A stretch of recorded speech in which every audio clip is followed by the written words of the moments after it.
اللہ الرحمن الرحیم۔ اللہ کے نام سے شروع جو بڑا مہربان نہایت رحم والا ہے۔ جن چیزوں میں مرد اور عورت کی نماز میں فرق ہے اس کا لحاظ رکھنا چاہیے۔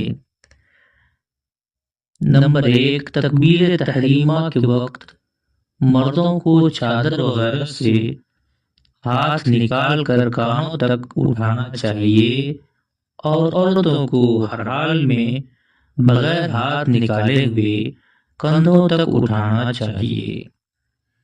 نمبر 2، تکبیر تحریمہ کے بعد مردوں کو ناف کے نیچے ہاتھ باندھ لینا چاہیے اور عورتوں کو سینے پر باندھنا چاہیے۔ نمبر 3، مردوں کو دائیں ہاتھ کی چھوٹی انگلی اور انگوٹھے کا حلقہ بنا کر بائیں ہاتھ کی کلائی کو پکڑنا اور باقی 3 انگلیوں کو بائیں کلائی پر بچھا دینا چاہیے اور عورتوں کو داہنی ہتھیلی بائیں ہتھیلی کی پشت پر یعنی پیٹھ پر رکھنا چاہیے۔ مردوں کی طرح حلقہ بنا کر بائیں ہاتھ کو نہ پکڑنا چاہیے۔ نمبر 4، مردوں کو رکوع میں اچھی طرح جھکنا چاہیے کہ سر اور پیٹھ برابر ہو جائے اور عورتوں کو صرف اس قدر جھکنا چاہیے کہ جس سے ان کے ہاتھ گھٹنوں تک پہنچ جائیں۔ نمبر 5، مردوں کو رکوع میں انگلیاں کشادہ کر کے گھٹنوں کو پکڑنا چاہیے اور عورتوں کو بغیر کشادہ کیے ہوئے یعنی بغیر انگلیوں کو پھیلائے ہوئے ملا کر رکھنا چاہیے۔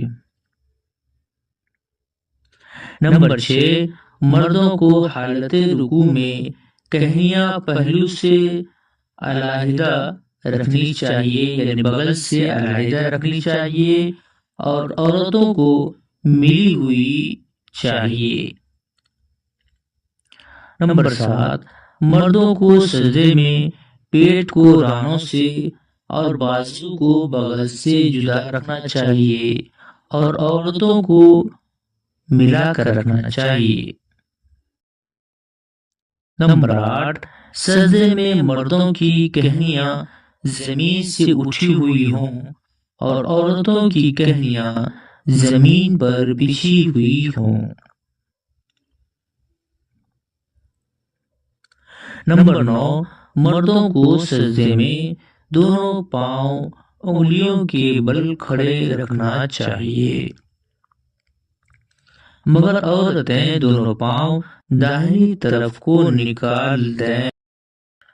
نمبر 10، مردوں کو بیٹھنے کی حالت میں بائیں پاؤں پر بیٹھنا چاہیے اور داہنے پاؤں کو انگلیوں کے بل کھڑا رکھنا چاہیے اور عورتوں کو دونوں پاؤں داہنی طرف نکال کر بیٹھنا چاہیے۔